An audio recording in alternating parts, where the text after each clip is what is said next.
ndabasuje mbahaye ikaze kuri Chabi Esport amahoro y'Imana bane namwe aho muherereye hose mu bice bitandukanye mbibutse gukora subscribe kugira ngo tujye tubana umunsi ku munsi hano kuri Chabi Esport twiganirira imikino mu buryo bwiza tureba ibigezweho hirya no hino mu mikino. Reka amakuru y'uyu munsi tuyahere muri Ero iri gukomeza ku mugabane w'Iburayi. Imikino ya kabiri mu matsinda irarimbanyije aho ikipe y'igihugu y'Ubwongereza yaje kunganya igitego kimwe kuri kimwe n'ikipe y'igihugu ya Denmark. Ikipe y'igihugu y'Ubwongereza igitego kibanza yari yatsindiwe n'umukinnyi Harry Kane ku minota 18 ariko ku minota wa 34 igitego kiza kwishyurwa n'umukinnyi witwa Hodgmandi wikinira ikipe y'igihugu ya Denmark. Ikipe y'igihugu y'Ubwongereza ihita ibura amahirwe yo gukatisha itike yo kujya muri kimwe 18 kirangiza ku mukino wa kabiri yakinaga mu itsinda ryayo.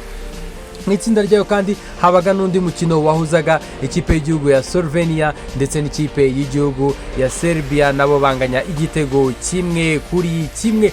Mwitsinda rya kabiri ikipe y'igihugu ya Espagne yakinaga ku mugoroba washize ku isaha 3 z'ijoro nibwo umukino wabo watangiraga, ariko mbere yaho gatoya ikipe y'igihugu ya Croatia ikaba yari yanganyije ibitego bibiri kuri bibiri ikaranirwa kubona itsinze umukino wayo wa kabiri ikina n'ikipe y'igihugu ya Albania banganya ibitego bibiri kuri bibiri. Espagne yari yatsinze ibitego bitatu ku busa mu mukino ubanza iza gutsinda ikipe y'igihugu y'Ubutaliyani igitego kimwe ku busa. Match irangira ari kimwe ku busa. Espagne itikatisha itike yo kugera muri kimwe 18 kirangiza n'amanota yayo 6 izigamye n'ibitego bine mu mikino ibiri maze gukina. Mwanya kabiri hakaba ikipe y'igihugu y'Ubutaliyani n'amanota 3. Ku mwanya wa gatatu hakaba hari ikipe y'igihugu ya Albania n'inota rimwe. Ku mwanya wa nyuma hakaba ari Croatia n'inota rimwe irimo n'umwenda w'ibitego bitatu. Ikaba ifite akazi gakomeye cyane ko kuzatsinda ikipe y'igihugu y'Ubutaliyani ngo irebe ko yabona itike igeza muri kimwe 18 kirangiza. Ikipe y'igihugu ya Espagne ikazabayo yisoza ikina n'ikipe y'igihugu ya Albania ariko yo yanamaze no kubona itike izayigeza muri kimwe 18 kirangiza. Hakaba ari imwe mu makipe abiri amaze kubona itike ya kimwe 18 kirangiza kuko ikipe yabonye itike ku nshuro ya mbere ya kimwe 18 kirangiza akaba ari ikipe y'igihugu y'Ubudage ubwo yazaga gutsinda ikipe y'igihugu ya Hongiriya ibitego bibiri ku busa ikahita ibona itike igeza muri kimwe 18 kirangiza izigamye ibitego bitandatu n'amanota 6 mu mikino ibiri. Ikaba ikurikiwe n'ikipe y'igihugu y'Ubusuwisi ifite amanota 4 nayo yaje kunganya n'ikipe y'igihugu ya Scotland igitego kimwe kuri kimwe isa nkaho nayo yabonye itike yo kugeza muri kimwe 18 kirangiza. Ku mwanya gatatu ari ikipe ya Scotland n'inota rimwe n'umwenda w'ibitego bine byose. Ku mwanya nyuma akaba ari ikipe y'igihugu ya Hongiriya ifite ubusa n'umwenda w'ibitego bine byose. Kuri uyu munsi kandi Ero iraza gukomeza aho mu itsinda rya gatanu ikipe y'igihugu ya Slovenia iri buze kuba ikina ku isaha 9 n'ikipe y'igihugu ya Ukraine yariye ibitego bitatu ku busa mu mukino ubanza. Naho mu itsinda rya kane ikipe y'igihugu ya Polonye ya Robert Lewandowski ushobora no kugaragara mu kibuga kuri uyu munsi ntagihindutse ku isaha 12 iraza kuba ikina Iberre nikina n'ikipe y'igihugu ya Austria yatsinzwe n'ikipe y'igihugu y'Ubufaransa. Ku isaha 3 z'ijoro hari umukino karundura, umukino uremereye cyane uri buhuze ikipe y'igihugu y'Ubuholandi ndetse n'ikipe y'igihugu y'Ubufaransa. Amakipe yombi yabonye amanota 3 mu mikino yayo ibanza. Muri iri tsinda kandi harimo inkuru ya Kylian Mbappe uri buze gukina umukino w'uyu munsi yambaye maske kuko ku munsi w'ejo yakoze imyitozo yambaye maske ubwo ku mukino ubanza wakinaga na Austria yazaga kuvunika izuru akava mu mukino atameze neza cyane akaba yatangiye kwambara maske. Uyu mukinnyi Kylian Mbappe akaba agiye gukina imikino ye n'Ubufaransa isigaye yambaye iyi maske bamaze kumukorera. Kylian Mbappe kapiteni w'ikipe y'igihugu y'Ubufaransa. Copa America nayo yatangiye mu gihugu cya Amerika iri kuba ku nshuro ya 48 muri Amerika ikaba yaje gutangira mu ijoro ryatambutse.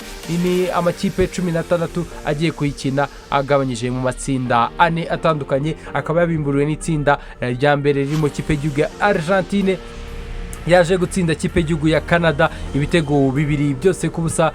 umukinnyi Julian Alvarez ukina ikipe ya Manchester City yaje gutsindira igitego cya mbere, ku igitego cya kabiri cyaje gutsindwa n'umukinnyi witwa Lautaro Martinez kapiteni w'ikipe y'igihugu ya Inter de Milan mu gihugu cy'Ubutaliyani. Lionel Messi akaba yaje gutanga assiste y'igitego cya kabiri cyatsinzwe na Lautaro Martinez. Lionel Messi akaba yahise anagaragara muri uwo mukino, akaba yujuje imikino 35 yose akina Copa America. Lionel Messi akaba ari umwe mu bakinnyi bamaze gukina imikino myinshi, kuko umukinnyi wa mbere akaba yarakinnye imikino 37 muri Copa America. Iyi mikino iri kuba ku nshuro ya 48 isaba no kuzasozwa Lionel Messi abaye uwa mbere, kuko uwa mbere afite imikino 37. Kwika twikomereze muri transferi zitandukanye ziri kuvuga ku mugabane w'Iburayi. Umutoza wita Steven COPA wahoze atoza ikipe ya Nottingham Forest yari umaze igihe kinini nta kazi afite, yarirukanwe n'ikipe, akaba yamaze kubona akazi mu ikipe ya Leicester City yazamutse mu cyiciro cya mbere muri Premier League. Uyu mutoza COPA akaba ari yaratoje ikipe ya Nottingham Forest, akaza kuyikinamo imikino igera kuri 55, agatsinda match 12, akanganya imikino 16, akaza gutsindwa imikino 27 yose, akaba afite winning rate cyangwa se gutsinda ku kigeranyo cya 22%. akaba ariwe waje gutangazwa nk'umutoza mushya w'ikipe ya Leicester City yazamutse mu cyiciro cya mbere. Umutoza wayo akahita atandukana nayo akerekeza mu ikipe ya Chelsea. Umutoza witwa Enzo Maresca wayitozaga akahita ajya mu ikipe ya Chelsea, bakaba bamusimbuje uyu mugabo wita Steven COPA wari umaze iminsi nta kazi afite. Mu gihugu cy'Ubudage ikipe yitwa RB Leipzig ikaba yamaze kongera amasezerano umutoza wayo wita Michael Rose azamugeza mu mwaka w'ibihumbi 2026. Uyu mutoza kamwe umaze iminsi muri ikipe, akaba agenda nitwara neza mu mikino myinshi itandukanye, akaba azanakina imikino yo ku mugabane w'Iburayi. Ikipe ikaba itagisibamo, kaza akina Champions League umwaka utaha w'imikino.